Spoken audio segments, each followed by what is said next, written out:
interaction of radio waves with matter. Of course, that includes people.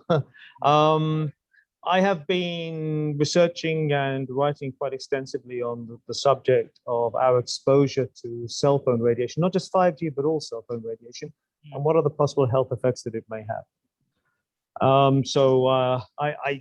I have to admit that there are most definitely health effects, and that unfortunately the standards by which we govern our exposure to cell phone radiations are hopelessly outdated, and I would say not even relevant to the science that we know today. Wow. Tracy, a bit of an intro from yourself as well. I'm a chairman of the Electromagnetic Radiation Research Foundation of South Africa. It's a non-profit NGO that was formed 12 years ago to try and educate South Africa and our government, which is another frustration, about the dangers of EMFs and what it's actually doing to people in South Africa, and they're not recognizing that. Especially, since 4G launch, there's just one little statistic. Since 4G launch in South Africa, breast cancer has gone up 45%. Wow. So, those are just things that government is not picking up on. And since they launched 5G in May last year, rolling it out across South Africa, our excess deaths have increased dramatically. They're at an all-time record high. Well, I'm not including COVID stats. I'm just including our death rates. And there's been an enormous amount of heart attacks and strokes. And many people have been affected very seriously, having loss of brain function, dizziness, actually passing out. So we need to do something urgent. And that's why I'm so happy to have Prof Paul here, who's an expert, and hopefully Dr. David and I will join us soon. You did send David his code, didn't you? Definitely. Also, what I would like to ask though is, when we interact on this conversation, I won't direct a question to anyone. So I'll just ask a question. And if you feel qualified to answer the question, please go ahead. Because I think more than anything, we need to be educated around electromagnetic radiation and how it affects our lives, because most of us don't know. Just like you're saying now, stats around breast cancer. And I know there are cases where there are skin cancers also that emanate from the radiation that's emitted, but nobody knows about it. And tell me, for the purposes of understanding this, what is electromagnetic radiation, and in what forms are we exposed to it? Well, basically, I suppose I'm probably the best qualified to answer here. Electromagnetic radiation is radio waves. And radio waves have been with us since, I suppose you could say, the turn of the last century, but only a major component of our life, if you like, since the end of the Second World War, when there was an explosion in civil use of radio waves, in terms of television, in terms of radio, and in terms of other communication possibilities. That's what it is, basically. And the cell phone is really not much more, if you want to reduce it to its most basic concept, of a radio linked with a telephone, which allows you to interact with the telephone network. So to make it work, we need many, many antennas all around, whereby the cell phone can talk to a base station, which can take your conversation, pass it over, and receive the conversation that you're supposed to be having. That's really what it is. Now,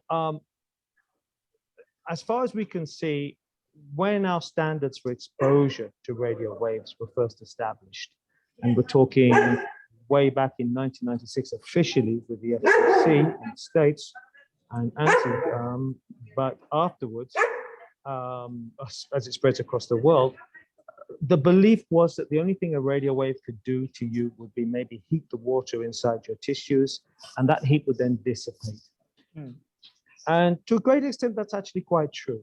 However, in recent years, we've come to understand that the effects are actually non-thermal, and it's the non-thermal effects that are most problematic. I won't go into the science. Because it's too technical. But basically, the bottom level is that our long-term exposure to radio waves leads to something known as oxidative stress inside the cells of our bodies, which in itself is not a big problem, because almost everything we do leads to oxidative stress, and our bodies can overcome that.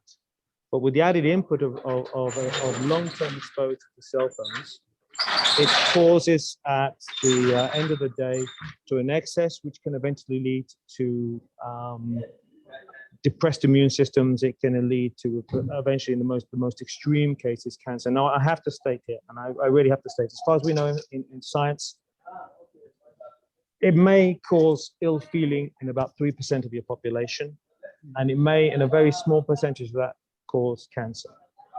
But, 3% of your population is a lot of people, and it's a lot of people not feeling wonderfully well, and it's actually could be quite preventable, because as we extend our understanding of how it affects us, we also understand and begin to understand to what level it can affect us. And the bottom line is that the exposure levels that are granted to industry today are far, far, far too high. It's convenient for industry because it makes the cell phone work very easily. And there's nothing worse than people complaining that they don't have the coverage, they can't upload Facebook, they can't do TikTok. Oh, they go loopy. But the bottom line is it may not be wonderfully good for us. And here's the fact. Your cell phone is now so sensitive that it can pick up an almost minute signal.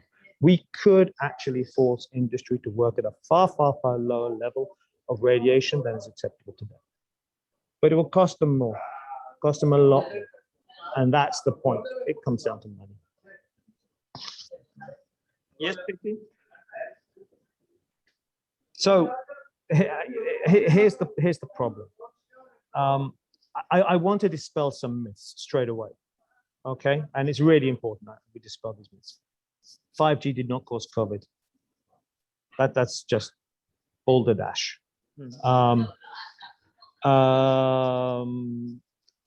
So it doesn't do that. 5G is not a weaponized technology from the government. 5G is not to make surveillance on the government or on us. It's none of these things. It's the progression, if you like, of the cell phone as we know it.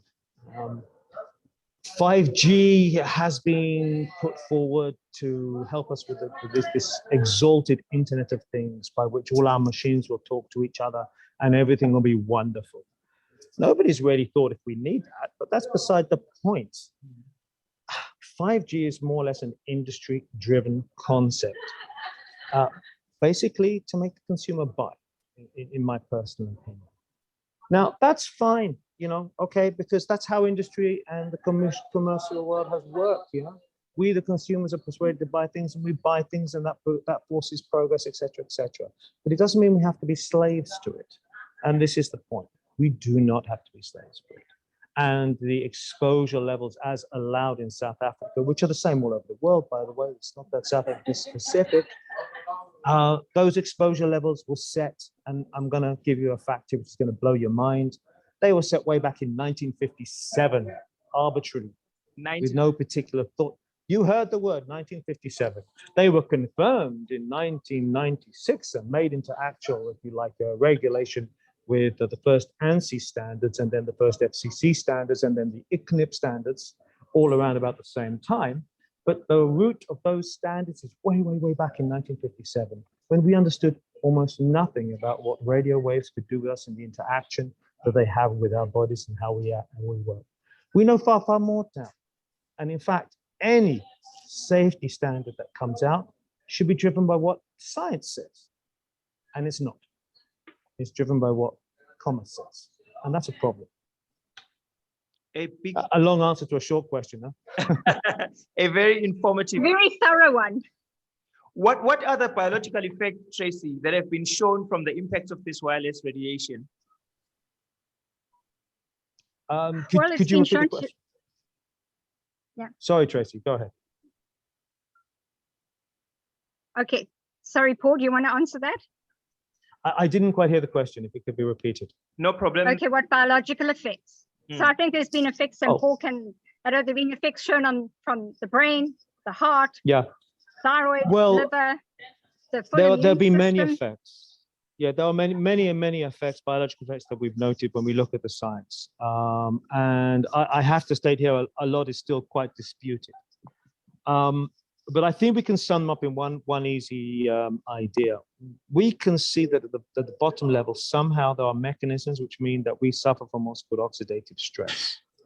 Oxidative stress is when inside the natural biomechanism inside a cell, you get the overproduction of what's called free radicals, particular ions which are there, they're necessary part of the mechanics that make a cell work, but they become in excess and they begin to do damage.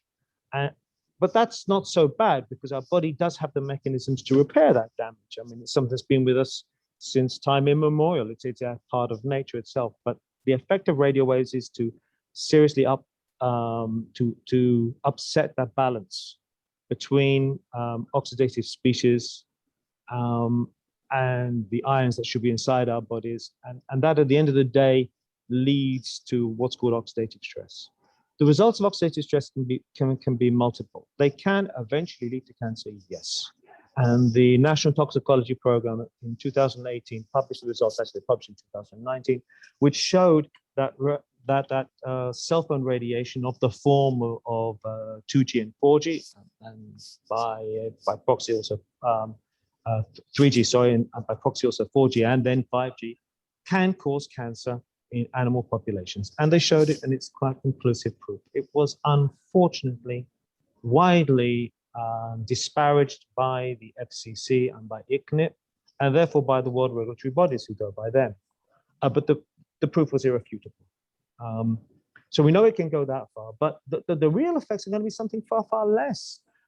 Depressed immune systems of people, people who develop electromagnetic hypersensitivity. This is the real damage.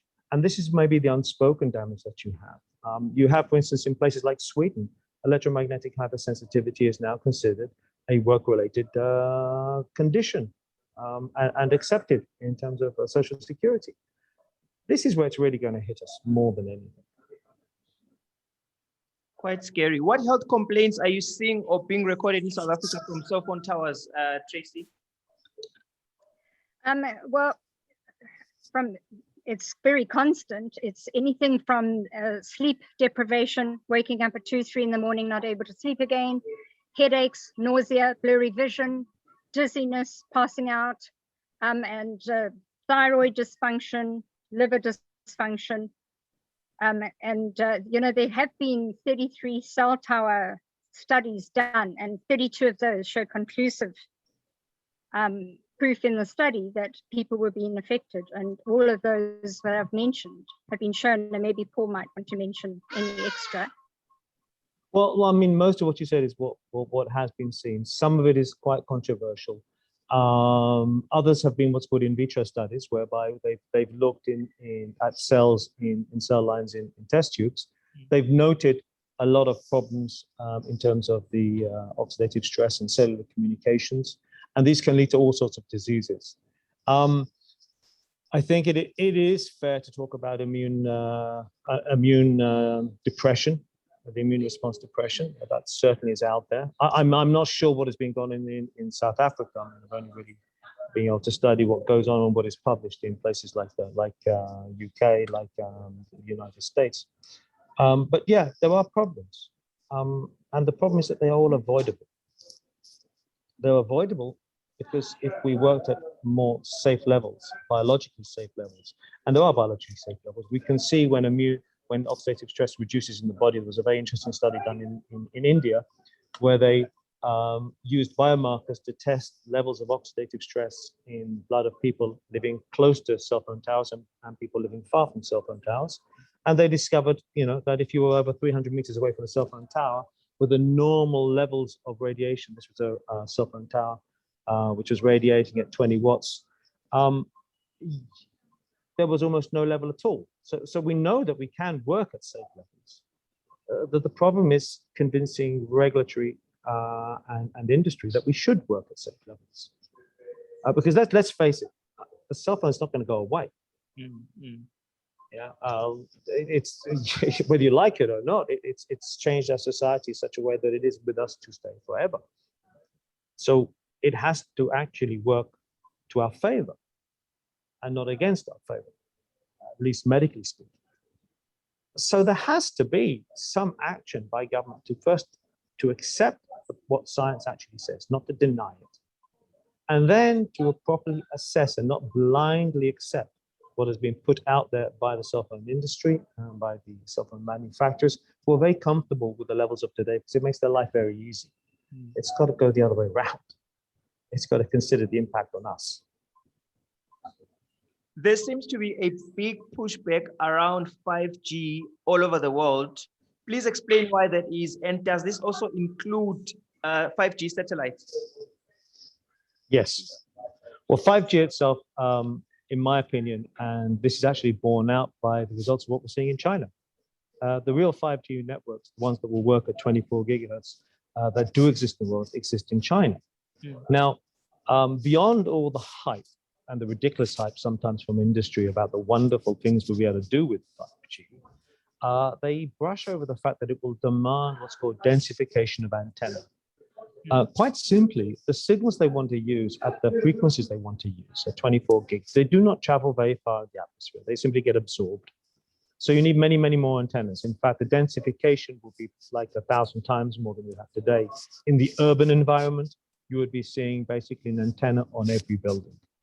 Now, that actually requires a massive investment in terms of electricity, in terms of power.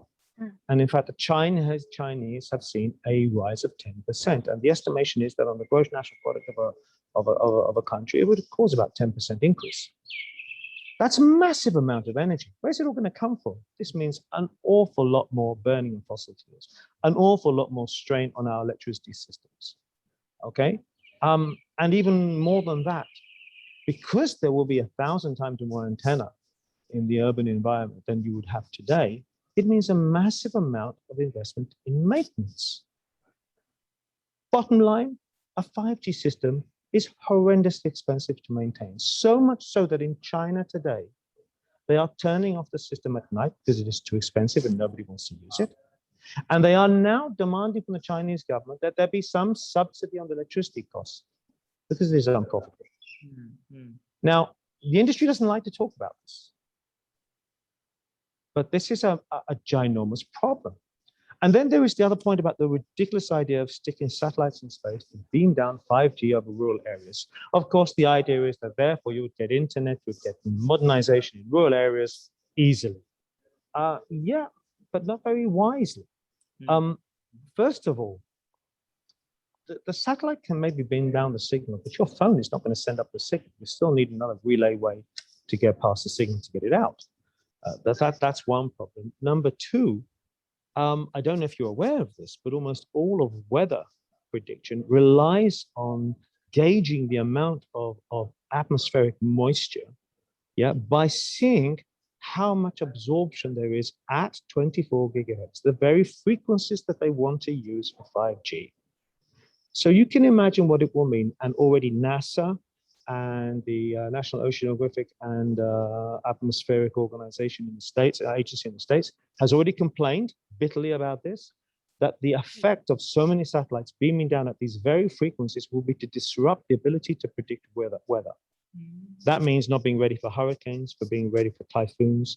That means massive disaster problems that can come about. Simply because we would not be able to predict anymore because the signals would be disrupted by bunches of satellites, which, let's be honest, would be serving mainly people uploading their pictures of their families to Facebook. Is that really what we need? To be frank, to be perfectly frank, no. I may sound a little ironic and a little cynical there, but then let's face it, that's what most of the use of this 5G will be for. So a lot of these great and wonderful promises coming from industry are actually, they're empty glasses. They're not really going to come about the way they say. So there's a massive problem, an unspoken about problem of 5G in the fact that it is an immature technology, and the Chinese who have been pushing it like crazy are already saying so. They're keeping it very quiet. You have to read Chinese to see the presentations. But this is being said, this was even reported, by the way, in the Voice of America, that there is this massive problem. So that's number one. The other thing that is being reported in China is that the so-called download rates of 1,000 times faster, which is what the industry often puts out, are actually not coming to fruition. They maybe get 2 times faster, maybe up to 10 times faster, but the actual promise of 5G isn't really there. What this means is this is mainly a technology being pushed by industry for industry. And if I'm really cynical, and I think I can be cynical here, to make you and I buy cell phones we don't need. So true. So true. But This is where they're even talking health. Yeah. I'm quite worried though, because it seems as though the World Health Organization isn't paying much attention to this. Why do you feel that they're not stepping up to the plate and protecting us? Do you sense that this also may take the same route as did lead, tobacco, alcohol, and all these other asbestos or related matters? I greatly fear that, yes. I greatly fear that what will happen is that the World Health Organization, its EMF project, for its own particular reasons, refuses to accept the science that says there's a problem. It still is very much dominated by people who believe, and I use the word believe because it is a belief, that the only effect could be thermal, and therefore everything else is either bad science or not relevant. And I think they're going to take an awful long time to catch up to what's going to happen. For me, the most poignant indicator of a problem is, in fact, the insurance industry.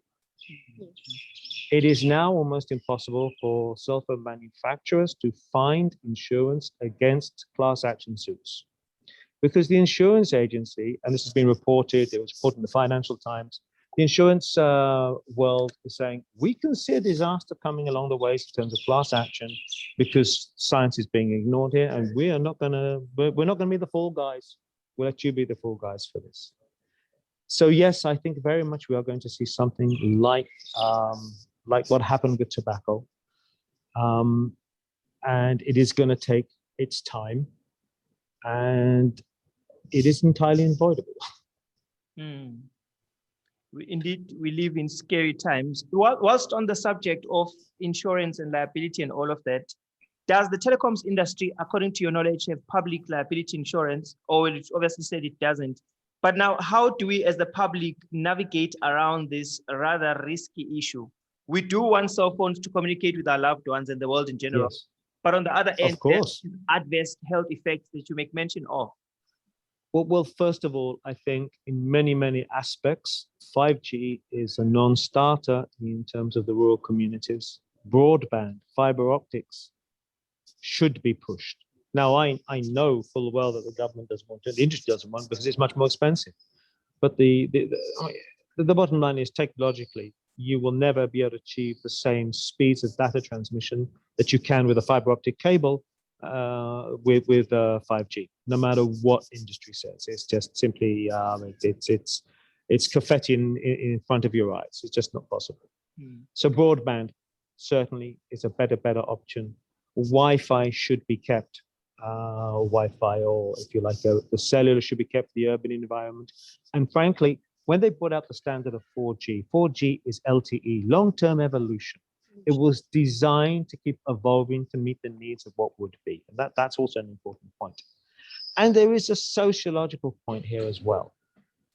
We actually have to ask ourselves, and this is to your listeners, when you go to a concert, in the day that we can eventually go back to concerts, ask yourselves, as you pull your iPhone out of your pocket to film the concert instead of watching the concert, what on earth are you doing?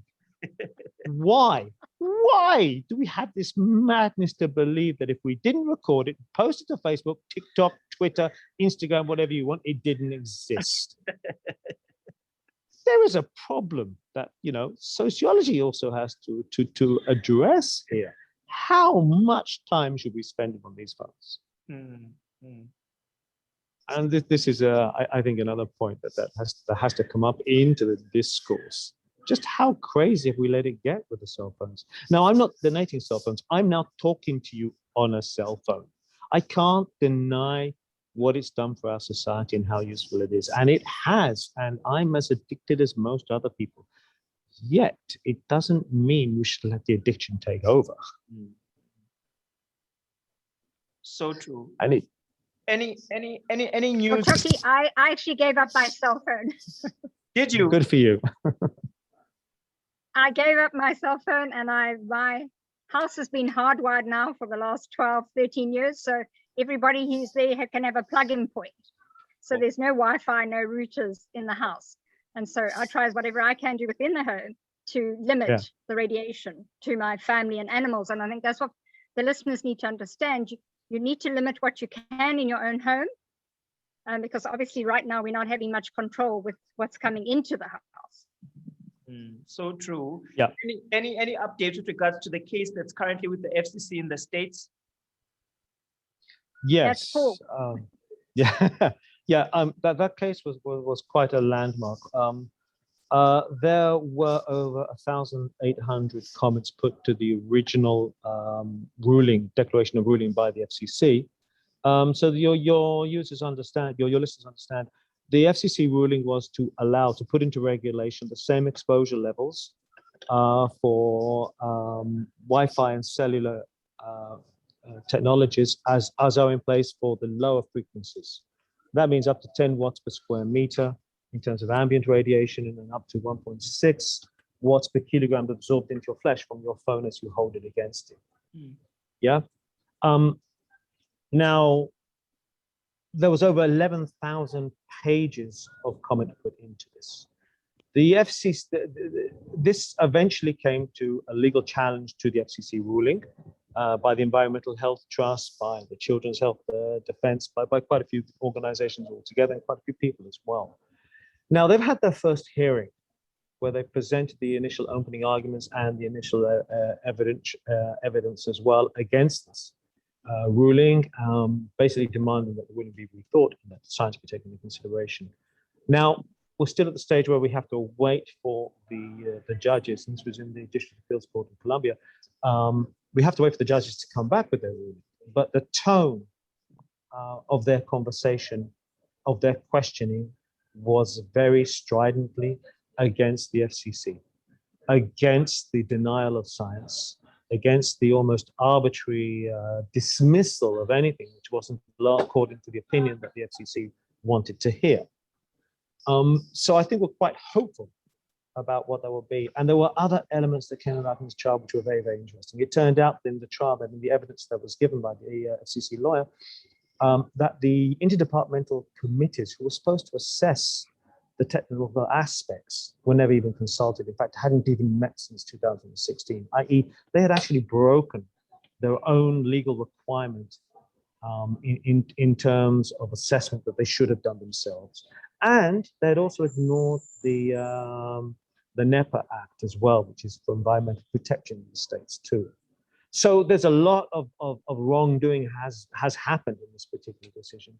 And the feeling is that the court is not happy with this and not happy with this general attitude. We still, of course, have to wait for the final rulings, but I think we may see some quite dramatic motion on that level. Interesting times indeed. Why, Tracy, do you feel that the SA government is not looking after our health, or putting on, or in rather, stringent measures to make sure that we're protected from this radiation? Well, we've certainly delivered enough scientific information to the government and the radiation officials, and it's extensive. I mean, when you produce the science that is out there, it's very impressive, and I have to thank our scientists who have worked so hard, and it affects the reputation. The telecoms industry is very ruthless when it comes to addressing people finding problems in the studies with electromagnetic radiation. And unfortunately, our South African government, I think, is very manipulated or managed by the telecoms industry. They obviously make quite a lot of money from it, so it's not in their best interest to start enforcing biological measures to protect us. So I think that's where we've got a problem. So the public is going to have to push back, as they are in other countries. And fortunately, other countries like Israel and America have the most incredible scientists that are doing so much work to try and get change made. And right now, you know, it doesn't help that the World Health Organization in charge of radiation is Emil van Deventer, who's an electronics engineer. and who worked for the telecoms industry. She has absolutely no health background whatsoever. So as long as we've got also those people in those positions and not real health professionals like Prof. Paul, etc., we really have got a hard tussle, because the South African government always refers to the World Health Organization and ICNIP. Yeah, I think this is actually a very important point, that most governments around the world, and by the way, thank you very much for the compliments. I personally don't consider myself to be the most qualified scientist in the world for in terms of health. I'm a physicist rather than a physician, but I do recognize the role.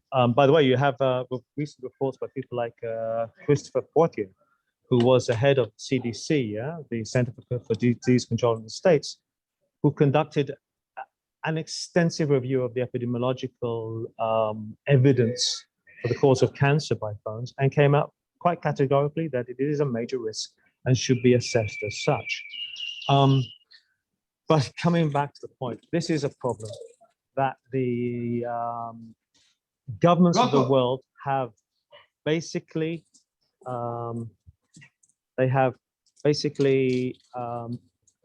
negated their role, and quite benignly relied on the World Health Organization, the EMF project, which is very, very closely aligned, in fact, to ICNIP. ICNIP itself is a problematic organization, to put it mildly. Its head, Rodney Croft, is a psychologist. He has no training in bioelectromagnetics at all. ICNIP adopted a 1996 position by the American National Standards Institute that the only problem would be thermal, and it would only be short-term. And you only had to consider short-term because, hey, who talked on a cell phone more than 6 minutes in 1996? It hasn't moved forward, and it hasn't addressed, it doesn't even really relate to how the cell phone is currently used today and what it can do. So the real problem is that the national authorities should stop relying on the WHO as a useful shield by which they can simply ignore this and then simply enjoy the amazing amount of funding from the cell phone industry, which is astounding, and actually look at what the science is saying to them. As a concluding question, would you feel moratorium on 5G would be a better approach or conclusion that we need to arrive at if we want to protect our health and our ecological resources too? My personal view is that no government should go forward with 5G until it's conducted a proper independent health assessment, number one. Number two, no government should go forward with 5G, until it's conducted a proper energy assessment, which has not been done at all. And that's also a vital part. Number three, I personally believe that if you take a bunch of engineers and tell them you could work at 10 watts per square meter yesterday, today you're going to have to work 1,000,000 times less than that, they would find a solution and it would work. So I think there is a major, major problem of all governments. And South Africa is not alone in this. Every other government is the same, including my own government, in that they are blindly following the piper as he toots his flute. And we are just little rats following him until we finally fall in the river, because nobody has thought once to question exactly what, we want from a cell phone industry and what we want from a cell phone network. What is it supposed to do for us?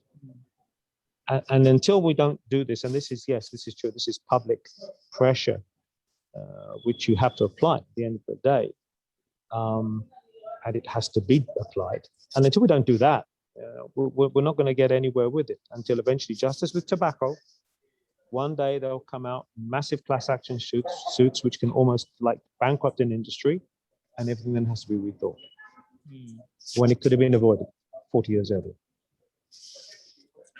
Any concluding remarks from yourself, Tracy? Well, so Taki, and going back to the 5G, personally, I believe there should be a full moratorium on 5G. But I've seen people being affected over the last 12 years with WiMAX, 4G, whatever, there's no chance that we should carry on with 5G. Unfortunately, we've already started it in South Africa. We have such a problem with power call in South Africa that we have load shedding several times a day. So can you imagine putting this whole 5G infrastructure in, what it will do to our power grid? Yeah. We can't keep up with what we've got now. Yeah. And it's astounding that the governments don't even listen.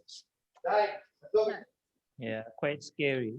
Thank you so much to my guests, Professor Paul, as well as Tracey, for gracing us here on This is Africa on Capital Radio, and for sharing this important information around 5G technology, but most importantly around electromagnetic radiation. I'm going to be playing you out with a song from the Bee Gees. It's called Too Much of Heaven. That's what you reminded us of, Too Much of Heaven. A very good Taki. choice. Thank you very much indeed. Thank you for the Taki. invitation, Taki, and thank you, Prof. Thank you. Thank you for having me. Bye from South Africa. Bye-bye. Hope it was good. Definitely, it was. Thank you so much. No problem. My pleasure. Bye-bye. Bye-bye.